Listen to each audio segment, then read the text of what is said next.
নিয়মিত সন্তানের মাথায় ফু দিবেন, ইনশাআল্লাহ সন্তানের মেধা শক্তি এবং স্মৃতিশক্তি বৃদ্ধি পেয়ে যাবে এবং এই সন্তান হবে অত্যন্ত মেধাবী এবং স্মৃতিশক্তির অধিকারী। ইবনে আব্বাস রাদিয়াল্লাহু তাআলা আনহুর জন্য আল্লাহ নবী সাল্লাল্লাহু আলাইহি ওয়াসাল্লাম যে দোয়া পড়েছিলেন এবং ইবনে আব্বাস রাদিয়াল্লাহু তাআলা আনহু সেই দোয়ার ফলে অত্যন্ত মেধাবী হয়েছিলেন, অনেক হাদিস তিনি মুখস্থ করতে পেরেছিলেন। সেই দোয়া আমি আপনাদেরকে আজকে শিখাইয়া দিব। এবং দ্বিতীয় নাম্বার দোয়া হচ্ছে আল্লাহ পাক নিজে সেই দোয়া শিখিয়ে দিয়েছেন স্মৃতিশক্তি এবং মেধা বৃদ্ধির জন্য।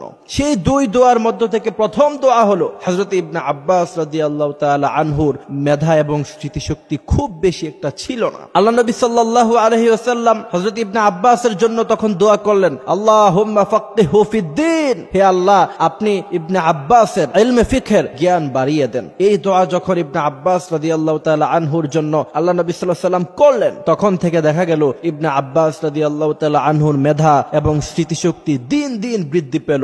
এক পর্যায়ে এসে হযরত ইবনে আব্বাস রাদিয়াল্লাহু তাআলা আনহু অত্যন্ত মেধার অধিকারী হয়ে গেলেন। সুবহানাল্লাহ।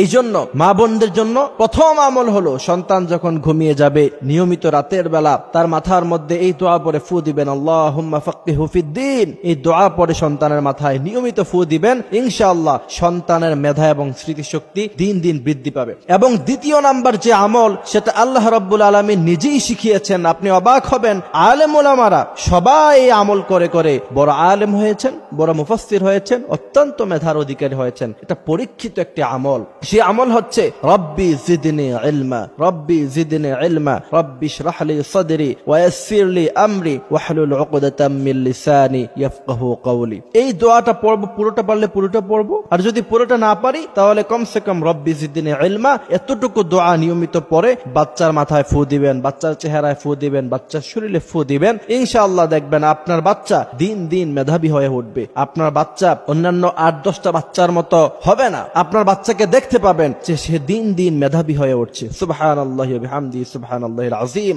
আজকে মেধা বৃদ্ধির জন্য আমরা অনেক ধরনের খাবার খাওয়াই, মেধা বৃদ্ধির জন্য আমরা অনেক সময় অনেক ধরনের মেডিসিন বাচ্চাদের জন্য ইউজ করি, বাট কিছু আমল আছে যে আমলগুলি করলে পরে রাসূল করিম সাল্লাল্লাহু আলাইহি সাল্লাম বলছেন মানুষের মেধা বৃদ্ধি পায়। এই আমলটি শুধুমাত্র বাচ্চাদের ক্ষেত্রে করবেন বিষয়টি এমন নয়, আপনাদের নিজেদেরও যাদের মেধা স্মৃতিশক্তি কম, অনেক সময় দেখা গেছে যে স্ত্রী বাজার আনতে বলছে, কি আনতে বলছে ভুলে গেছে, আবার স্বামী ফোন করে একটা কথা বলছে স্ত্রীকে ভুলে গেছেন, সেক্ষেত্রে আপনারা নিয়মিত আমলটি করতে পারেন। রব্বি জিদনি ইলমা, রব্বি ইশরাহ লি সাদরি ওয়া ইয়াসসির লি আমরি ওয়াহলুল উকদাতাম মিন লিসানি। আমলটি নিয়মিত করবেন, ইনশাআল্লাহ দেখতে পাবেন যে নিজেদের মেধা এবং স্মৃতিশক্তি দিন দিন বৃদ্ধি পাচ্ছে। আল্লাহ পাক আমাদেরকে আমলটি করার তৌফিক দান করুক, আমিন।